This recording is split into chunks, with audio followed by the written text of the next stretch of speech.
Everybody, good morning. Good morning. There we go. Thank you. My name is Chaz Moore. I'm the co-founder of the Austin Justice Coalition. This is Fatima, and I had a crazy idea to submit a proposal for Black Lives Matter, and I want to give Salva a huge pat on the back for allowing me and Fatima crazy selves to come up here and talk about racism, and all these issues that Black Lives Matter deal with, mainly in a room full of white allies and white faces and rich people. But we thought, and we still think it's very important to have this kind of conversation on this particular platform, because you have different sects and sections of, not just Austin, but the world here. And Black Lives Matter is definitely a global thing. So we thought it would be a good idea to bring it right here to South by Southwest. So I do want to thank South by Southwest and Tammy Lynn Gilmore, who put up with me and a lot of just pushback about some ideas and stuff I had. So I want to thank her. We had another young man that was going to be here, AJ McQueen, but he couldn't make it. But you're still in good hands with me and Fatima, and mostly Fatima. So basically, we're here just to talk about Black Lives Matter. The panel is new solutions to old problems, right? Because the problems have remained constant. We're still dealing with racism, classism, sexism, and all these things. But how do we approach it now in the new millennium? How do we approach it now to get some different outcomes, some different changes, right? Because you can't keep marching, you can't keep doing sitting in. You have to think about new ways to get new results, right? So hopefully, we can talk about some of those ideas here, and hopefully get some plans of action. Fatima already talked about Austin Justice Coalition and what we do, and it was really important for us to have a Black-led social justice group here in Austin for a few reasons. Austin is now 6% Black due to gentrification, due to this mass production of cat cafes on the east side, and all these crazy things, where property taxes have gone up in the traditional Black and Chicano families that have been there. Property taxes are like $8,000 a year now, and they can't afford it because these people haven't been working for years. So all the Black people that I know are being pushed out to Pflugerville and the outskirts of Austin, but we're not here in Austin. So, it's just kind of weird to have, I love my white allies. They are awesome here in Austin, but you can't have white people, leading the movement for Black liberation. As awesome as that may be theoretically, and I'll speak for myself, I don't know how Fatima feel, but I don't want a white woman or a white man leading me to freedom. They can't do that. That's something that we have to do for ourselves, right? So I'll let Fatima talk. Well, you just want to jump into it? Yeah, so I'm just gonna pick up from there, and we can just dance beautifully along the way. So, and she's a poet. That's why she talks so awesome. And a law student, so it doesn't get any better, right? So I'm just gonna bang out the whole the ally thing out the park in the beginning, understanding that white people listen to other white people. They don't listen to us. Historically speaking, I mean, you can Google it. You can go through the history books. Black people have been fighting for our liberation for hundreds of years now. And we've seen what happens. If you look at the laws that are written, white women, y'all weren't at the tables, and Black people, we definitely weren't at the tables when laws were written, right? So look at the fact that our Constitution still says 3/5 of a person. Like, Black people are still considered 3/5 of the person in the Constitution, which is the law of the land. So we can just look at that. But who wrote those laws? White men. White men, they write the laws, they decipher the laws. You look at the judges who've been sitting on the benches. If you understand what judges do, judges decipher the laws. So most of the judges that have been sitting in this country have been white men. It hasn't really changed, and since I want to say maybe like 1930, 1940s, when which women were even thinking about becoming judges, let alone attorneys, and being able to practice in towns in this country. So if you look at the legal aspect that allows us as Black people or people of color to be marginalized, those things are written and deciphered by white men. The majority of it. You can look at Congress, you can look at the judges that sit, you can look at all of those things to be able to say that it is a white-led, it's a Eurocentric male-led world, if I want, make it very ambiguous, that it encompasses everyone. So with that being, putting that into perspective, white men you are the first ones that need to be having these conversations with your politicians, with your city officials, with the people who are writing these policies to say that these things aren't working for people who don't look like you. White men, it's your world. Whether you're a gay white man or a cisgendered white man, you white men tend to run everything in this country. You are the backbone of most things. So if a white man isn't talking to other white people about the fact that there's a marginalized community that needs to be protected and supported on a policy basis, we're not going anywhere, right? So white men can lobby for marijuana. You can lobby for the rights of whales and dogs and recycling, but the fact that we need you to lobby for our lives, because we're a life, we're people just like dogs are like animals. We have a right to a life, right? So if you're asking me what our allies can really, really do, it's really start having these conversations with people who look like you. And when you're in your offices, instead of saying okay to a policy that will like actually cripple an entire community, say, hey, how about we have people from those communities sit at this table and talk about what we're discussing? Because if white people are the only ones at the tables talking about demographics that don't look like you, whether it's from a financial standpoint, whether it's from an ethnic standpoint, then you're missing the boat. You can't be an ally and say you get it, and then look around and be talking to other people, and the people that you're talking about aren't there. That's not how this works. If you need to be able to say up front, we can't have this conversation without the people that we're talking about. And if you're not willing to do that, then you have to reevaluate whether or not you're really an ally. Because an ally is one you are in spaces and places that we are not, and saying that the people that you're talking about, they actually need to be here.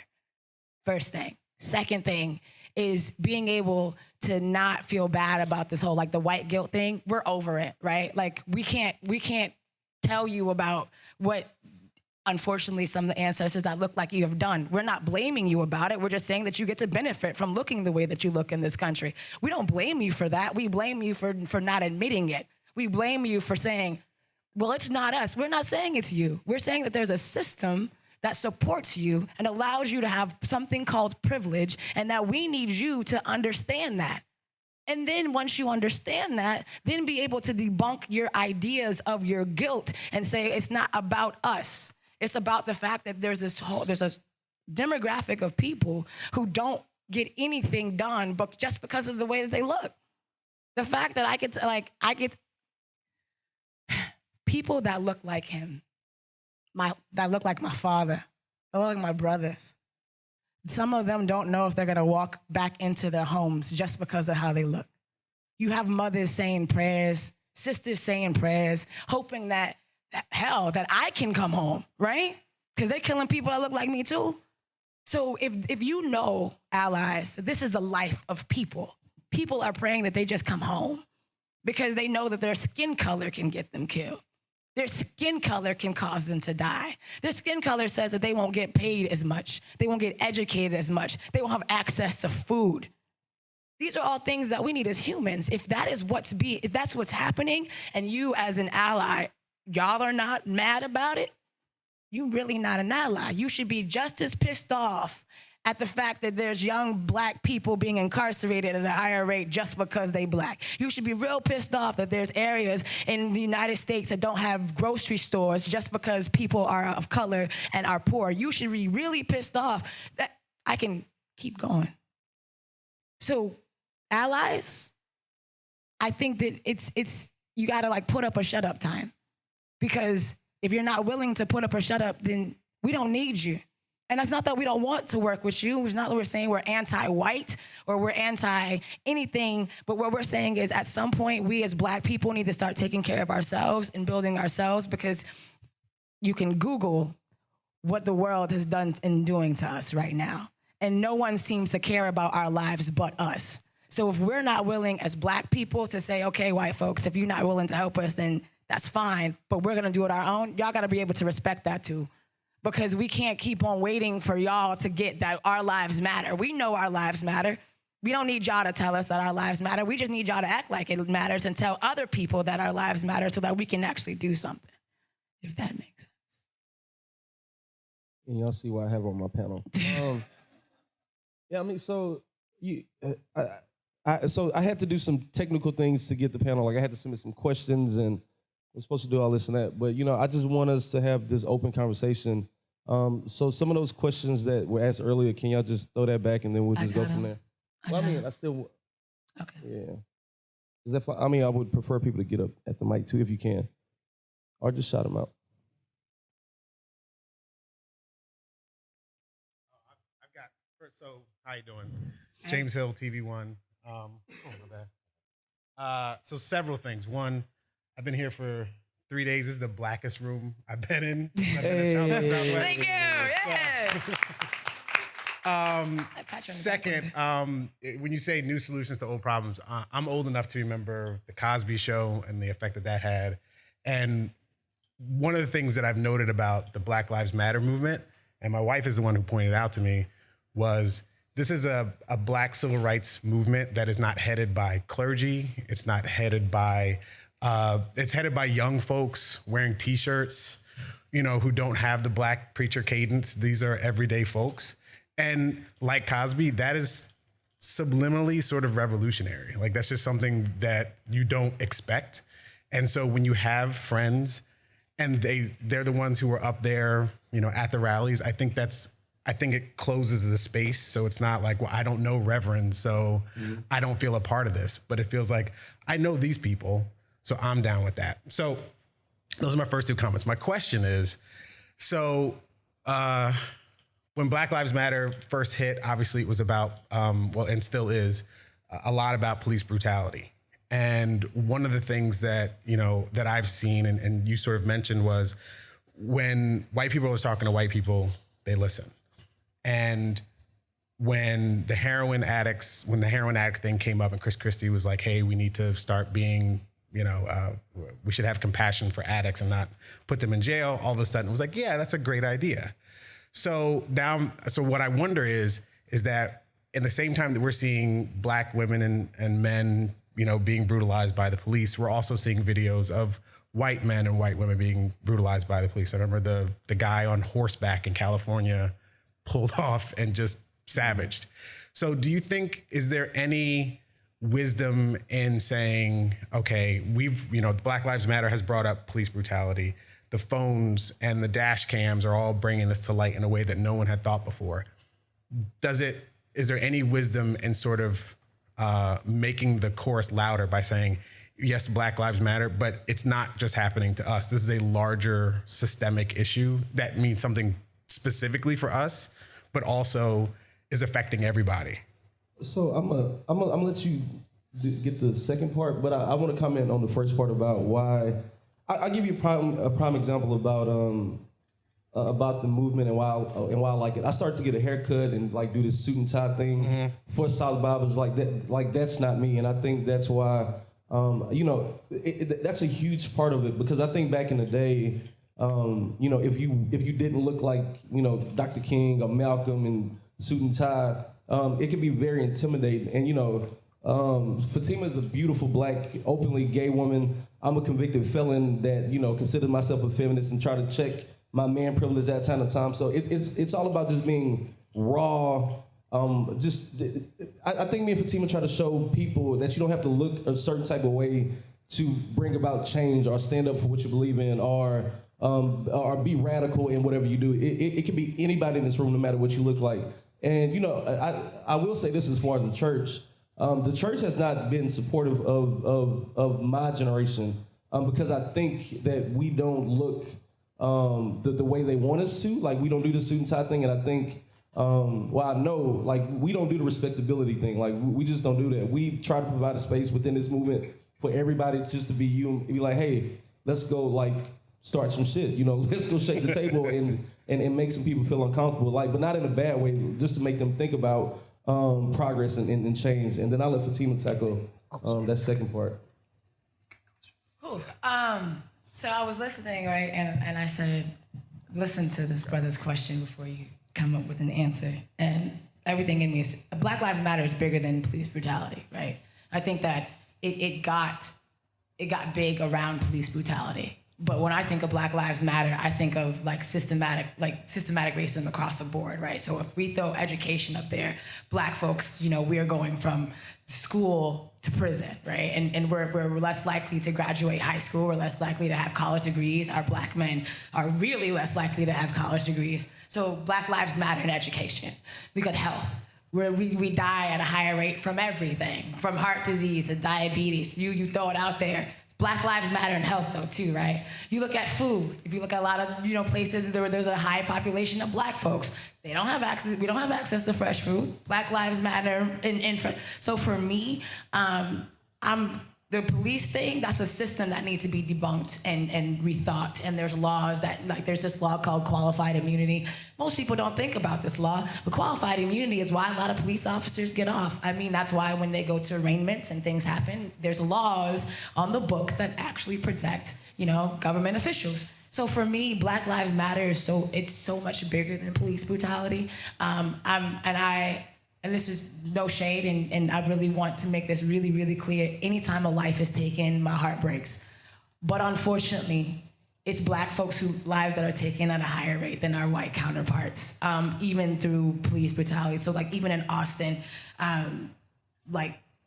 there were some numbers that were given that Blacks, 24% of all arrests in 2014, 28% of that 24% had actually had police brutality actually in it, compared to our white counterparts where they didn't have it as high, right?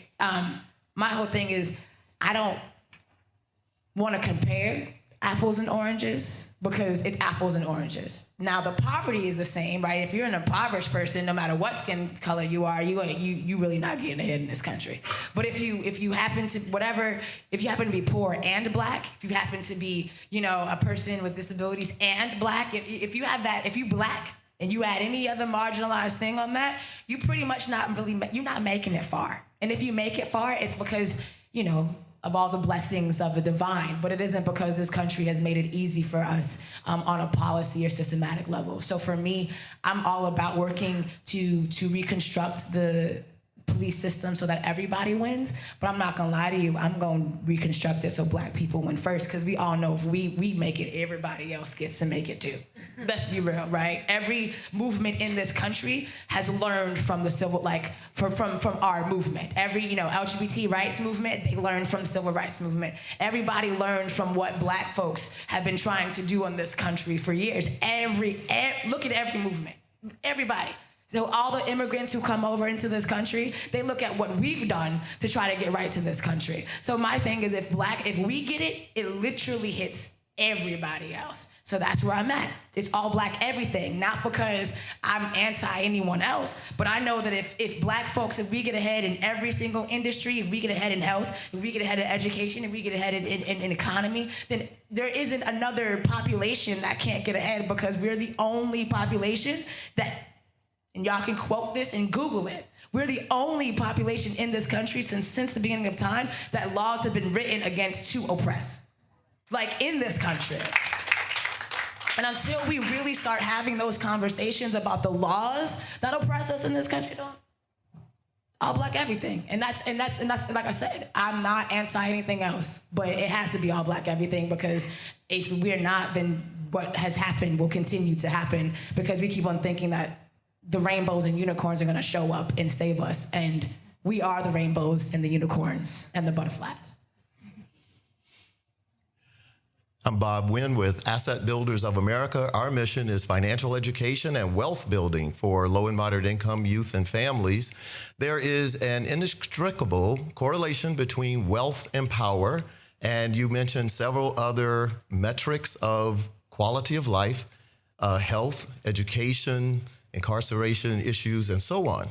So I'm wondering, what level of emphasis are you willing to place on the African American community empowering itself through economic power? Oh, so I'm gonna take this one. I'm gonna take this one because I'm a brother. I want to actually get in touch with you after this panel at some point. So if you can. Absolutely. Okay. So I'm gonna be real with y'all. I don't believe in showing all my cards in public about what we're gonna be doing to improve the betterment of the Black community, because history has taught us that every time we put a platform on the table, then the government and all those that say that they're down for the cause end up like actually breaking it down. So I'm gonna give you a really big overscope of what we plan on doing, but I'm not gonna give you anything specific, because history has taught me that every time we go out with a plan and we tell the world the plan, the world tends to break down our plan, because Black folks, we tend to be trusting of a lot of people in this country, thinking that they won't destroy the things that we're trying to build. And that's gonna be me ahead for every question that you're asking about what's next. I'm gonna give you a real general overflow, and then we can have private conversations specifically about what we're gonna do if you're willing to build later. But like I said, history has shown me that every time Martha King, Malcolm X, Black Panther Party put their information out on how they were going to build the Black community and what specifically they were gonna do, y'all know.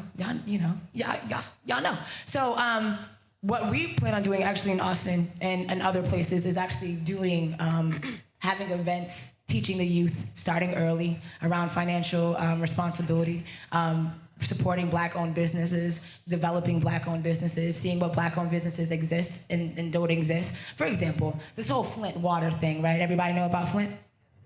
Y'all understand that all the water companies that are making money off the fact that there's a whole Black town that is 60% African American, water business companies were making money. Those water companies weren't distributing the water, they weren't donating the water, they were literally making money off the fact that there was an entire city that didn't have access to fresh water. Put that in perspective.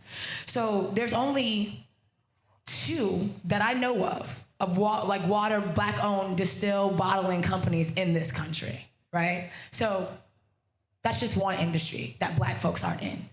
So being able to establish all the different industries that Black people are in and getting us in those industries, because we all know that there's Black people, we do everything. There's really pretty much nothing that we don't do. And getting people there. But being able to have youth organizations and youth groups, creating our own, curriculums and doing what we need to do to develop, because white folks, we're not taught to be entrepreneurs. We're taught to work for y'all. We're taught to work for other people. Black people aren't taught to be 18 years old and own your own anything. We're taught to go to college and work for other people. That's where the politics of respectability comes from. The reason why people walk around with suits and ties and straight hair and all of that is so that we can get y'all jobs. We want to name our children Kim and Samantha and Sarah so that y'all can hire us. We are trained and taught and bred to work for other people. We are not trained and taught to work for anybody but y'all. That's a problem, right? In terms of financial stability. So we're thinking of rebunking the Eurocentric idea of the fact that Black people actually have to work for other people in this country. We're working on all of that. So to just know that the movement that we're moving in is from, my grandma says, from the rooter to the tutor, from the beginning to the end, from the child to the elders. That's the goal, from financial wealth to health to education, all of that. But like I said, we can't really have this kind. We in mixed company. No offense, we just in mixed company. Hi. So I've been attending a lot of panels this past weekend, and I've noticed that South by has made many panels that deal with diversity, race, everything, not in the convention center and not where the majority of people are walking by. I wonder why.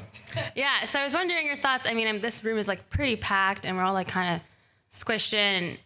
So I was wondering your thoughts on just, you're invited to talk to this panel and talk about all this stuff, but yet you're kind of still being pushed out and you can talk about it over there, just not where everyone else is, because it's not really supposed to be on everyone's mind. Have you ever?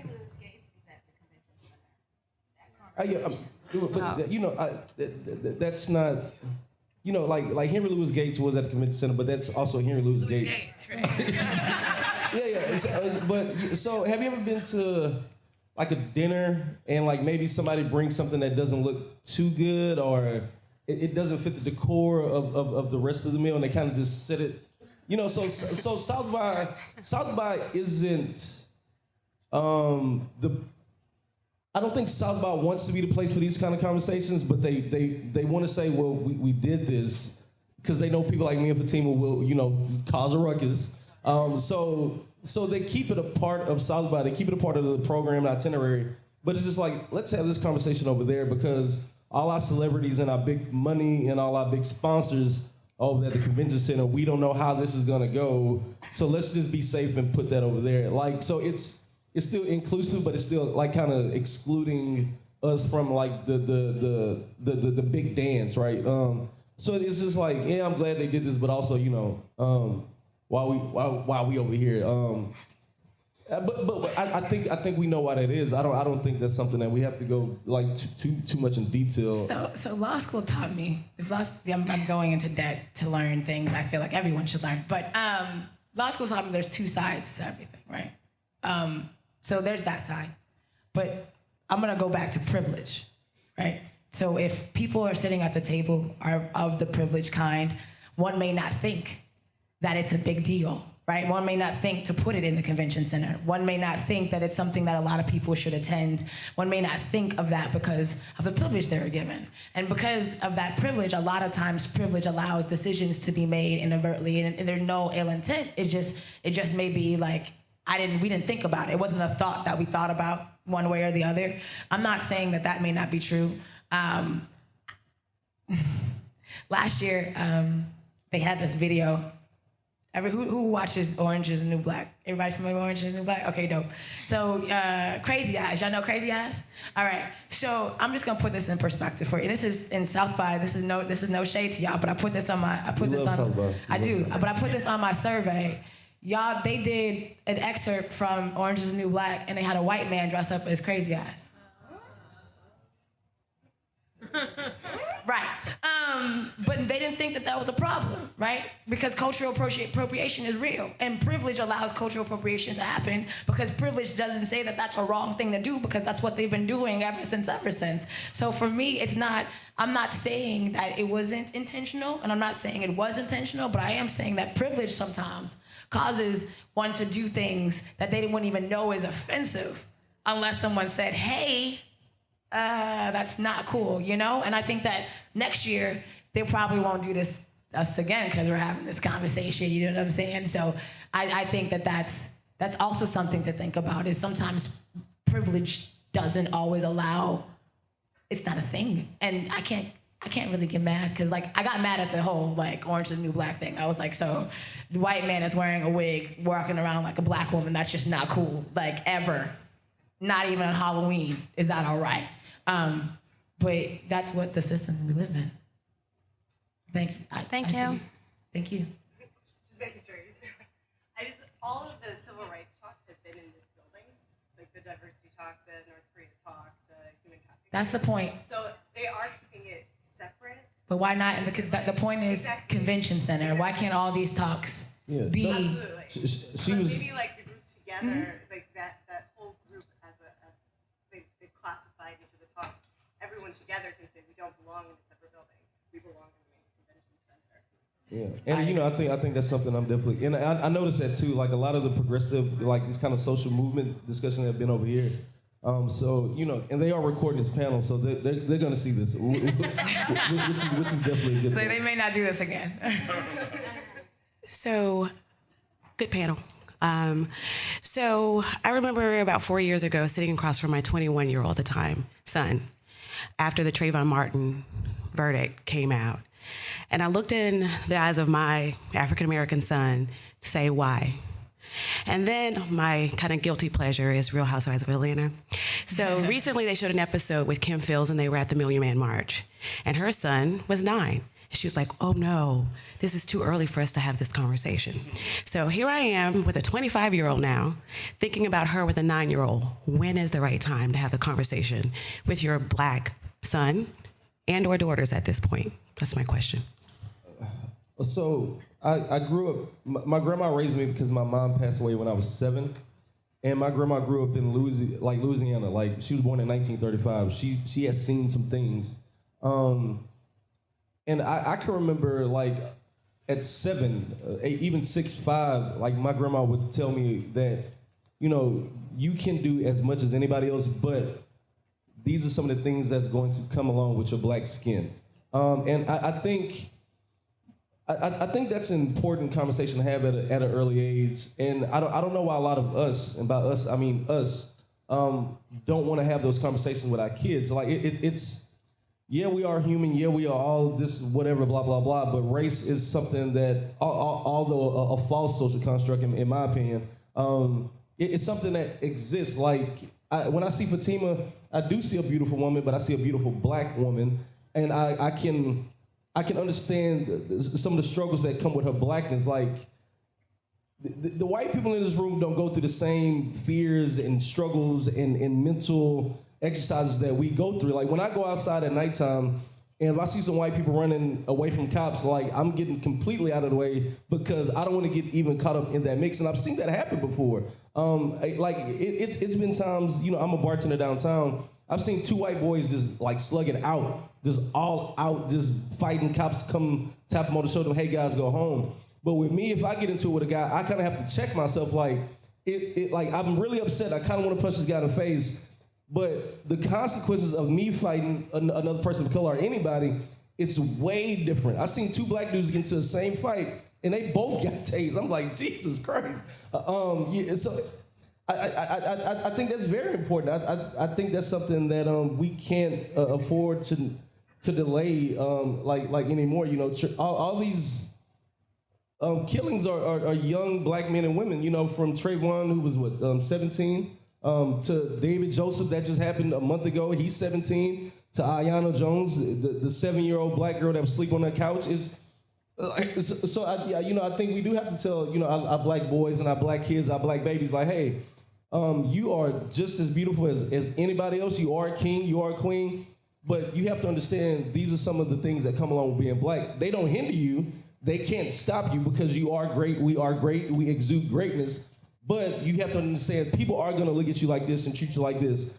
And it's kind of like they hate us because they ain't this type of thing. And you have to, while providing confidence for them, you have to teach them like, hey, it's gonna be a little bit difficult, but we can't be stopped. We have never been stopped, So I think those conversations need to happen as soon as they can start reading and understanding things, and whenever that age is, Quick question: how many of y'all have heard the "when you get pulled over by the police, what to do" story?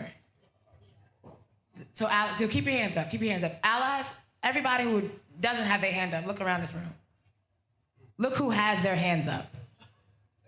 The majority of the people with their hands up are people of color.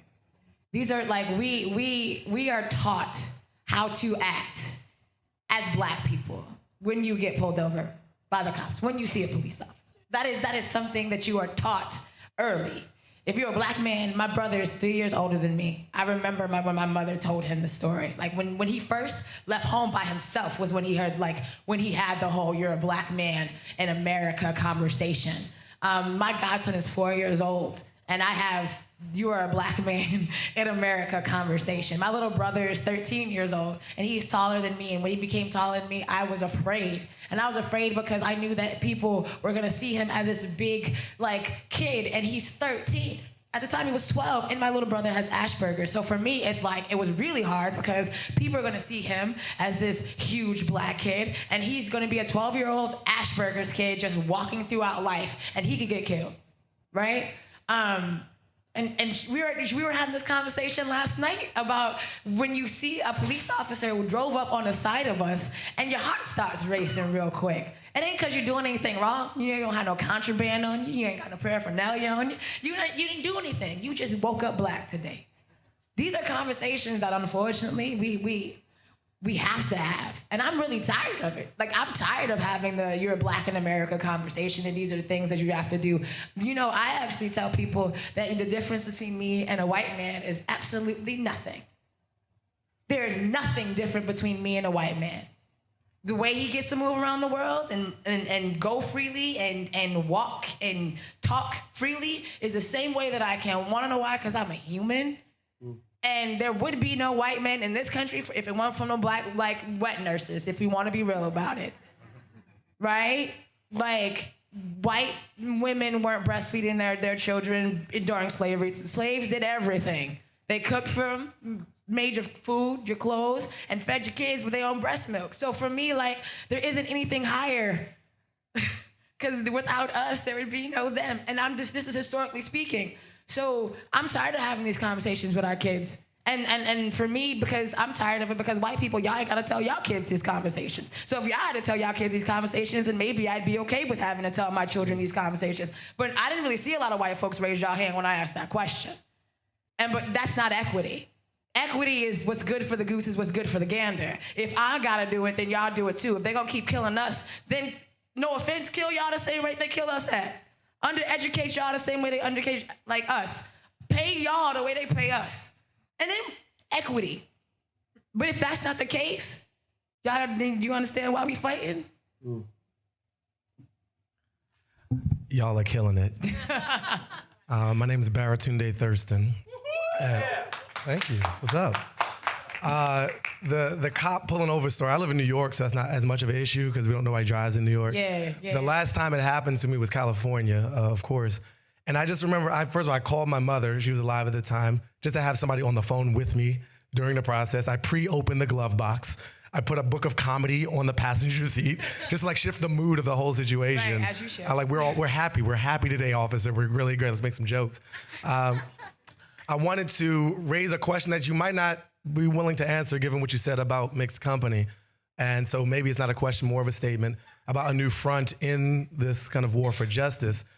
As we have an algorithmic and programmatically defined world that we're living in, where our feeds are predetermined, we have the ability the internet has been painted as this land where we have an opportunity for things like Black Lives Matter, for peer-to-peer connectivity, but we also have an opportunity to code in the racism, to have discrimination at scale, and to have it be invisible to a degree that, we've made some great storytelling about how sometimes Southern ancient American racism was preferred because it was visible.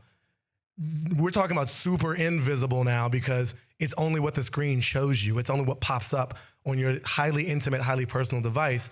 I would love your thoughts on awareness of and attitude toward and combating staking out free zones in this implicitly, deeply technical, programmatic, potentially hyper-racist future.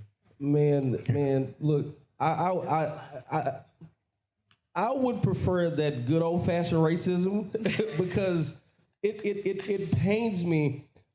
I was with the Nation the other night, the Nation of Islam. I'm glad to hear. I love those guys.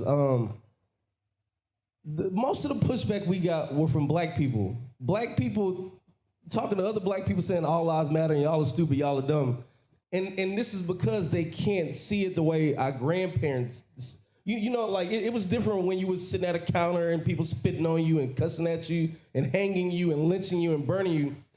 But now the tricky part is how do we get Negroes to understand that racism is still alive and well? Because, you got Negroes like Don Lemon that get up here and saying, we're getting shot, we're getting killed because we don't know how to talk, we don't know how to proper etiquette, our pants are too low and all this nonsense. When he's not understanding, racism now is like it's like sugar in a cake. Like you can't see it, but you can taste it.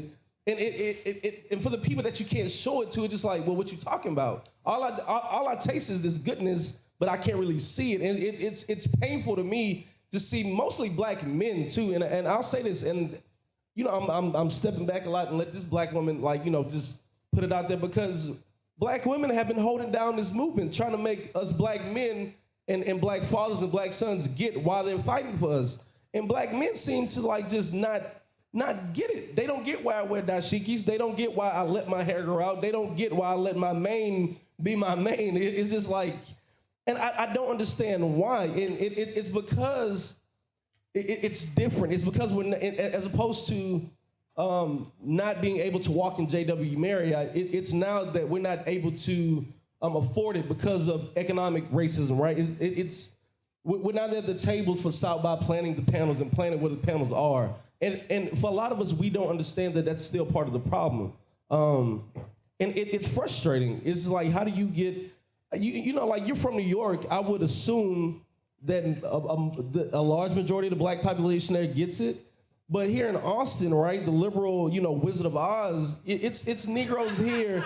It's black people here, again, mainly black men, that they're in these positions to where they can't or they don't want to say anything, and they just kind of let a lot of this stuff slide. And that's another problem in our community too. And I'll say that, like, a lot of us, we climb that ladder to success and then we kick it down so the next brother and next sister can't get up, and then we try to, scrape the skin off. Like, well, I don't know y'all. I made it. You should be able to make it. It's a huge problem. And I think Black Lives Matter kind of talks about the classism that we have in our own community, right? But yeah, I mean, I wish we lived in that time where it was good old fashioned, because then I would just grab, like, look at this. But it's so, like, the fact that I think South by Southwest has, I won't call them racist. I won't do that, because I think they're getting better. But the fact that when you go to these black, rap shows and it's 80% white people, because 80% of white people can afford these prices, and we have all these black people that live in Austin that are dying to go to these shows on the outside, like, that's part of the problem. Like, what can we do to provide the economic resources to have these black people in these black spaces? I went to see Obama on Friday, and J. Cole is up here doing J. Cole. And this white dude was like, who is this guy? I was like, oh my God. And then J. Cole was like, well, what are black people? I was like, brother, if you only knew. Oh man, I could go on that. So I'm gonna hop in. Yeah. I'm gonna hop in so I want my own infrastructure, to be perfectly honest. Every time there's a website built, most people use a website template designer, but there isn't Black-owned website template designer, like, where you can go and build your own website.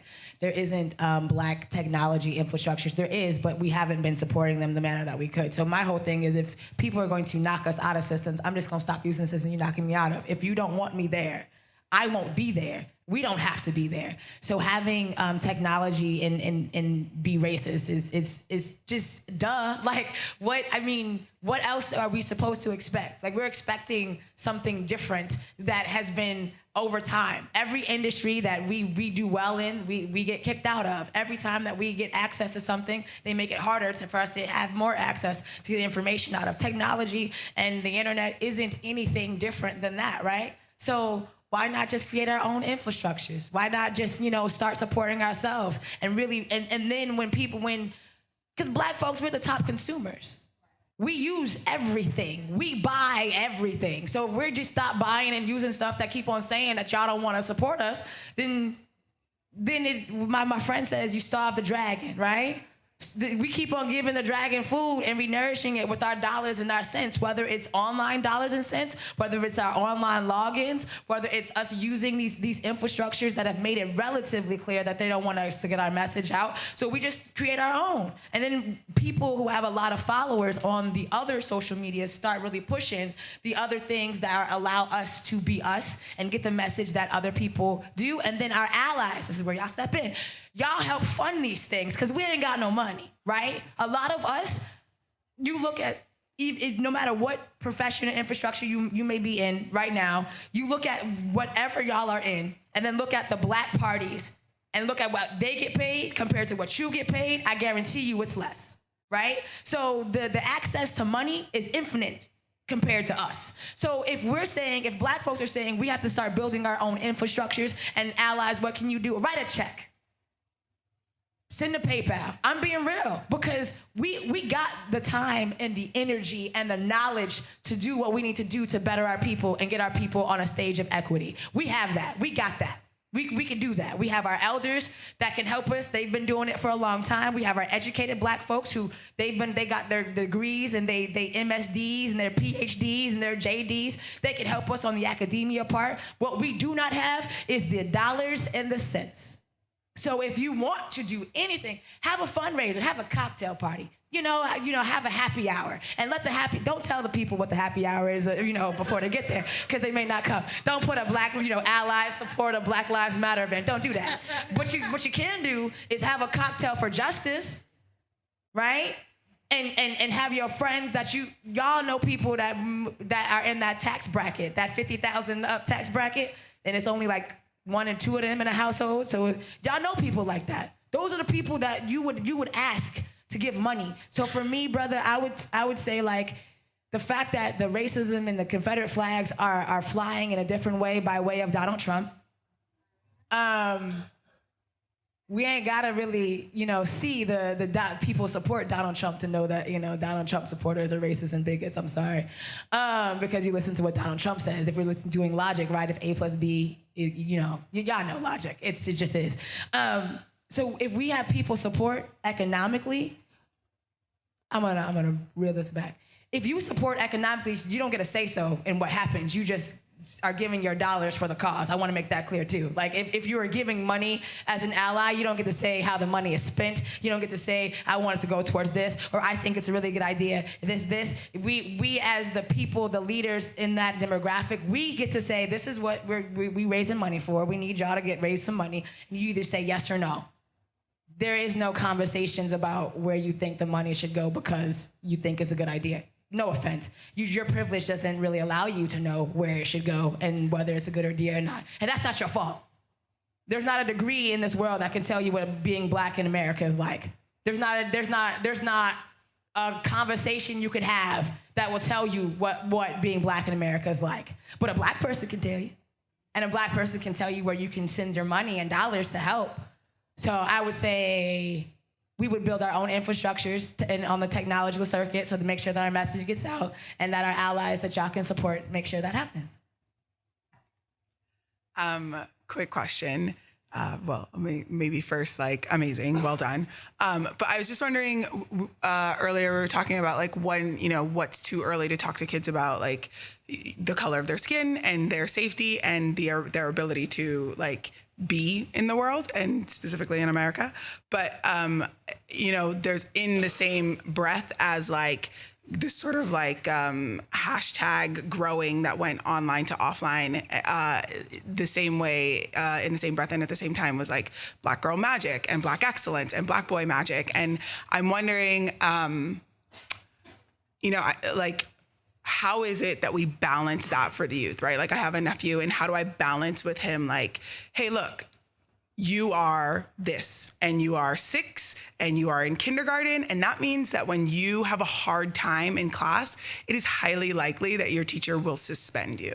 And if you get suspended, your mom works and your dad works, and there's no one to take care of you. And that's a big problem, right? Where do we put you? There's a lot of things that become an issue. Mom has to take a day off work, which takes away money. But that's a conversation that needs to be had. But at the same time, there's a conversation that needs to be had that is additionally, you are excellent. Additionally, you are great. But how do you balance those two? Because the reality is, I think with our generation, I'm 33, right? So with my generation, at the same time that we learned about sex, we learned about AIDS, right? So there was never a time of I guess this is I'm just saying that at the same time that you're learning about the color of your skin and its danger, you're learning about how great you are and what your potential and your ability is. And so those two have this way of canceling each other out. And I don't know if you guys have done thinking on your own about that, but kind of how do we balance that as humans? History. So yeah. There's a beautiful dynamic of what Black and brown people have done historically. And that's a really good way of teaching our children their greatness and how amazing they are, but also being able to say that in this country, in this society, they will rip and rape you from that and make you think that you're less than that. So what I tend to do is I give a history lesson along with but in this country, right? Because the but is really the other part. It's, historically speaking, you can do A through Z endlessly, but in this country, your behaviors are seen as, and they will put you in this because you look like that. And what that does is really start a conversation about, right and wrong with kids. And so you mean to tell me because I look like, yes. And my godson is 4. And so we have these back and forth moments, but I give him the good news before I give him the not so good news. The good news is you come from really great stock and you're amazing because you have melanin in your skin. But because you have melanin in your skin, you could die, be suspended. This is what will happen. And then we have the conversation, but I always feel like leading in with the greatness and the excellence and the beauty and the mishaps. And then saying, but there's people out there who criminalize all of those things, puts it back on the system itself and doesn't put it back on the baby, right? The baby doesn't need to internalize the fact that people can't get their lives together. The baby don't need to internalize the fact that other people don't see him as human. Baby just needs to understand that because of the way he look and how amazing he is, people are gonna hate on him. And the hating may look like taking his life. So he wanna make sure his behaviors don't induce that. And then, teach him how to fight back in other ways. But that's how I do it. And I think for Tim, this is brought up a good point. We got like 10 minutes left, so I want to make sure we get these questions. But I think the balance is, well, not balance, I don't know if that's the right word, but make or help the child identify with their greatness and let them see the problem with the system, the outside. Because it's never been us. We've always just been minding our business, chilling, and people come mess with us. But I never thought about that. I just learned something.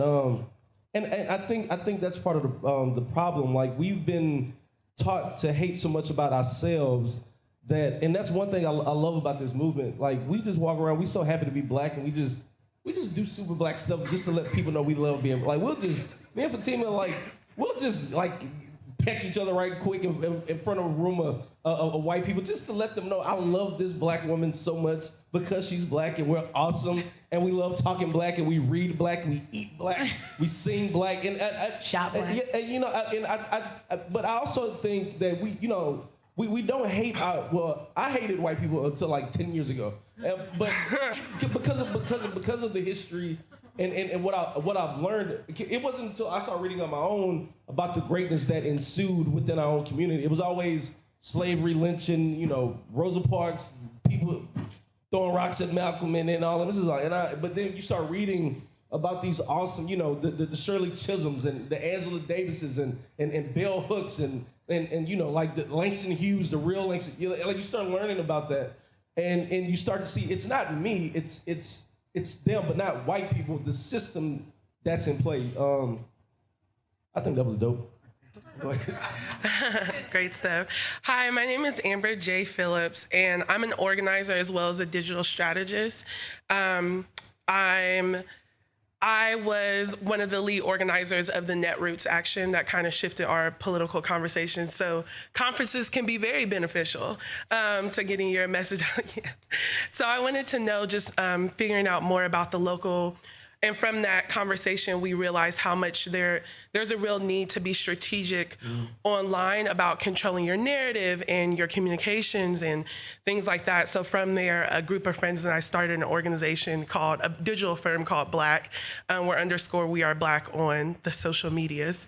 But I wanted to know more about, when I think about the impact that we were able to have on Netroots because we built community there and then had an opportunity to really shift the conversation in a way that none of us really expected. What is your hope for Southwest, South by Southwest, and its effect specifically on Austin? Netroots is a different kind of thing because it's intentionally progressive, even though we realize this year it's not. But they try to invest in the community that they go into. So even in Phoenix, there were different immigration things going on. When we were in Detroit, we did things around water as well. So I'm wondering, what do you think South by Southwest responsibility is to Austin, and specifically the work that you are doing? And then what is some of the local work that is happening in Austin, Texas around the movement for bettering Black lives that we can really look into and find out more about? All right, so with the local thing, we'll talk offline about that because, But just like as why I ask is because there's a lot of resources in this room, like a donation link. Yeah, I'll give you some jazz hands. Okay. So here in Austin right now, we're really rallying around the David Joseph case. David Joseph, for those of you who don't know, was a 17-year-old teenager, and this talks. This kind of leaks into the narrative thing because when he first got shot and when that story broke, it was a 17-year-old man. Like, we are the only race, people of color are the only ones that get, you're automatically adult. They'll be like, this 7-year-old man, like, are you kidding me? But so, and we every day we talked about 17-year-old teenager, this 17-year-old boy, the 17-year-old student, because that's what he was. And I think that's very important. You have to jump out ahead of those things because media does a very sloppy job at that. the local, like locally, what we try to do is empower one another. Like we had a black empowerment week in January, and we did we did Black Health Talk. We had a Black Business Expo. We did a Feed the Homeless thing in the Black community. We had a Black tribute to the Victory Grill, which is one of the original Black spaces here in Austin. We had a police forum where we talked about being Black and when it comes to dealing with, law enforcement, all this kind of stuff. So I think for us locally in Austin specifically, where we are being pushed out of the city systematically, economically, I think what we try to do is, one, teach people about the rights they have when it comes to property taxes and all that kind of stuff, and also just empower one another, because it's a lot of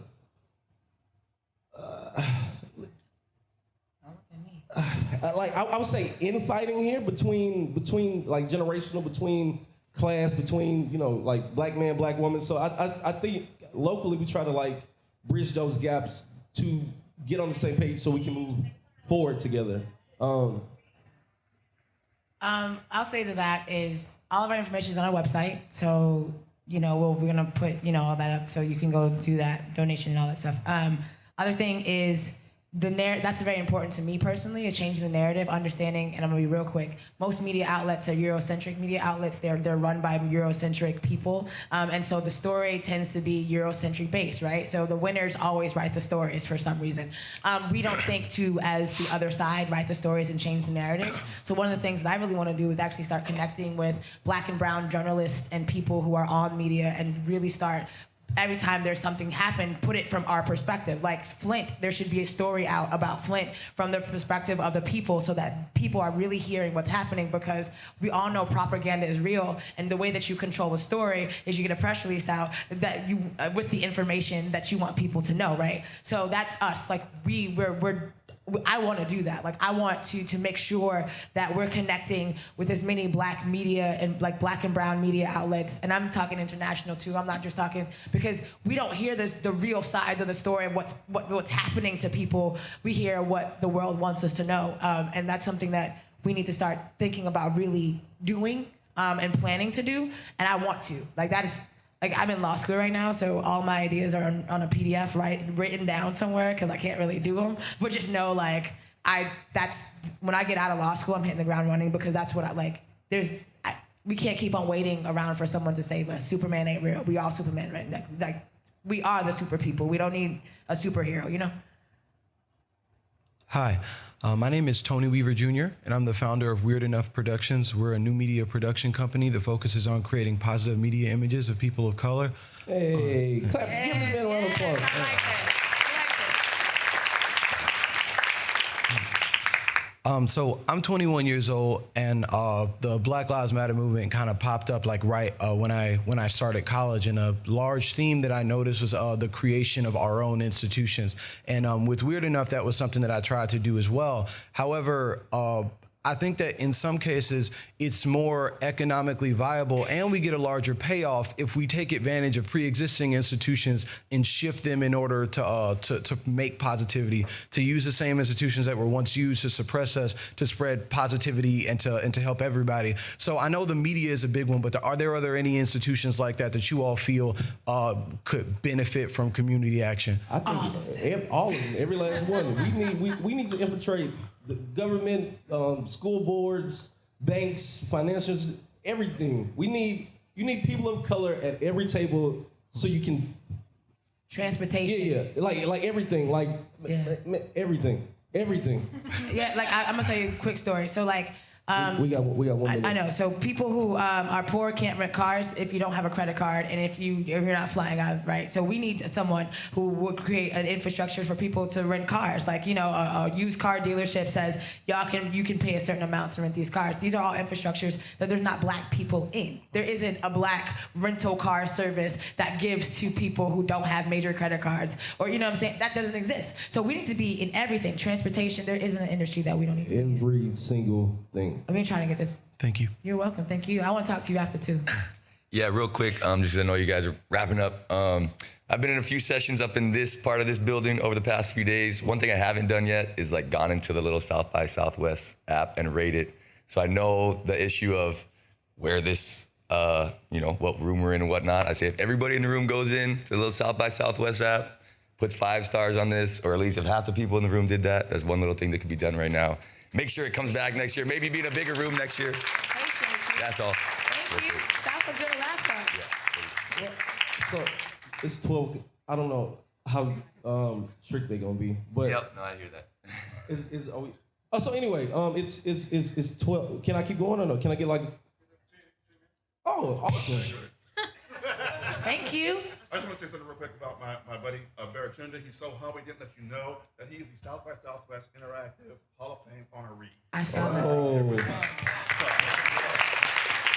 Hey, don't come in here being humble, man. Like that's kind of stuff. Like you said, like that's kind of stuff we need to put out there. Like that's kind of stuff we need to exude. So, that's dope. Any more?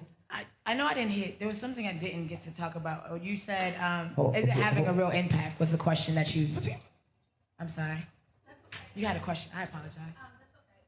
So I wanted to kind of go back to one of the things you said. I'm a student at HT, and in our information gathering analysis class, one of the things that you spoke about, kind of with it, was that it was about our Black-owned businesses and things of that nature.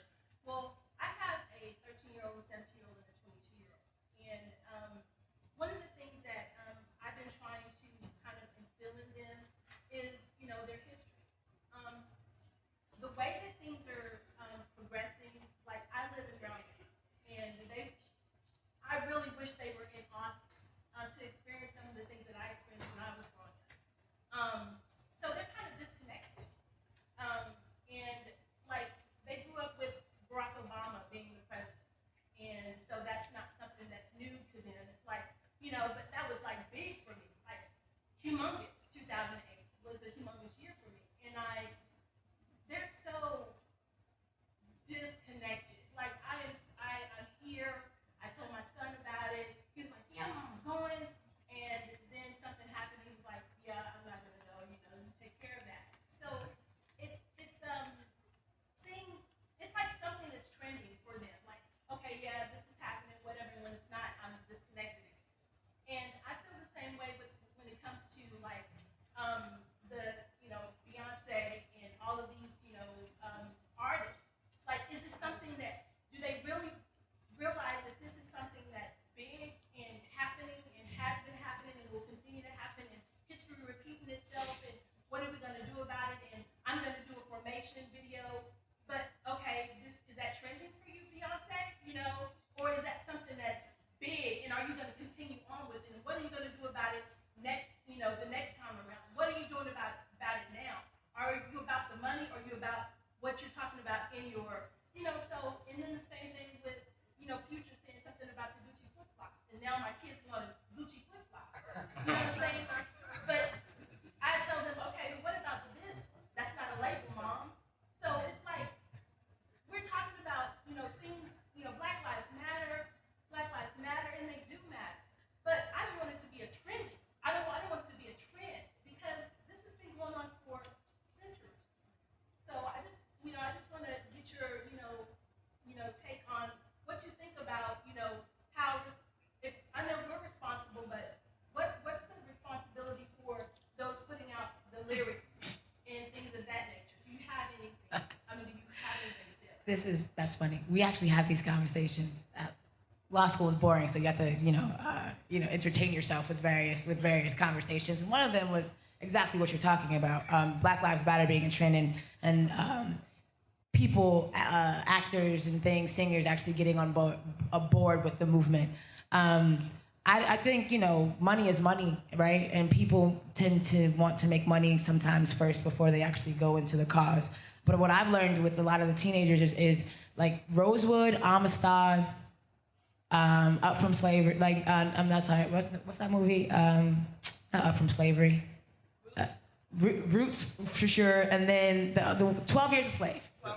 All movies that are really great intros into why we're doing this. And having your kid like sit down and having like teenagers really watch these films and talk about why we're doing this. Because what my grandmother always taught me is you don't know why you're here or where you're going if you don't know where you've been. And really being able to say, this is where we've been and this is what's happening, but it don't look like this anymore. It looks like mass incarceration. It looks like this, right? And then what I also do, because technology is a beautiful thing, a lot of those big businesses they support prison systems, right? And so a lot of times I'm fasting I'm anti-supporting prison systems and having a list of businesses that do that, right? And then being able to say to your black male son that I'm not buying something that's going to, build a prison to put you in. I'm not going to do that. And you shouldn't want to do that either, because Rosewood happened and Amistad happened, and you know what I'm saying? So because that generation, they have everything at their fingertips, but they know nothing. And that's just real. Being able to give them, the world is feeding our children things, and unfortunately, we're not telling them they don't need to eat it. We're allowing them to put, the world to put things on their plate, and then for us to do this. Instead of saying, they put on your plate, but that doesn't mean that that's nutritious and that's something that you should even want to have. And really talking about it. Because for me, I told him yesterday, he got a new phone. And I'm like, I'm poor and I only get what I need because I'm still on the 5S and they already came out with 2 phones already. But I refuse to continue giving money into a system that I don't need to give money to, because that system keeps on killing us on every system, right? I'm not talking about police brutality right now. And it's being able to be conscious and aware and take those sacrifices and say, if it's not a need, we're not supporting that. If it's not a need, we're not gonna do that. Because all those people are doing it for money. We're not doing that because people like us keep on dying and we keep on feeding into it. And a lot of the teenagers, they're getting on that. The young folks are now getting on wanting to spend their money black now. But a lot of people aren't feeding them that either. So I tell all the kids all the time, go support that. And they do.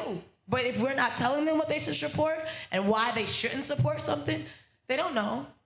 Because who else is telling them? Nobody in the media is telling them. Nobody in songs are telling them. There ain't no commercial telling them. I can keep going all the things that I ain't telling them, right? So we have to, and then surround them we, at the Justice Coalition, we want youth to be a part of it. We want to, because we don't want to be up here next year. You know what I'm saying? We want it to be young folks. So if you want to bring your youth out and they can interact with some people like us, by all means, because we want to give them what we were given so it continues to keep going. I think if that answers your, okay. And I only bought a phone because my phone was broken. I just didn't go out and get a phone for the heck of it. We good? We still good? Oh, we done. All right. Now I'm sad. But I do want to thank you all for coming out. I think this was a good conversation. And part of the solution,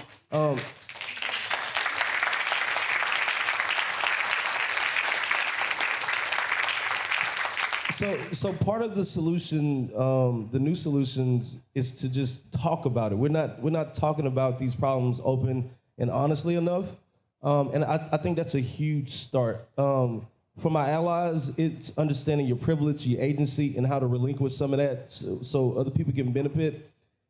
And for Black people, I think part of the solution, not the end all be all, is to make people feel uncomfortable about their privilege and make them feel uncomfortable with the status quo, and hoping that they can give up some of that, because that's what it all boils down to. Even me as a man, I have privileges that she doesn't have, and it's about understanding that privilege so I can relinquish some of it, so then we get equity and equality, right? We'll be around, so hey, if y'all want to talk to us outside, we'll do that. And once again, I do want to thank South by, and hopefully we'll be in the convention center next year. Thank you, everybody. Thank you.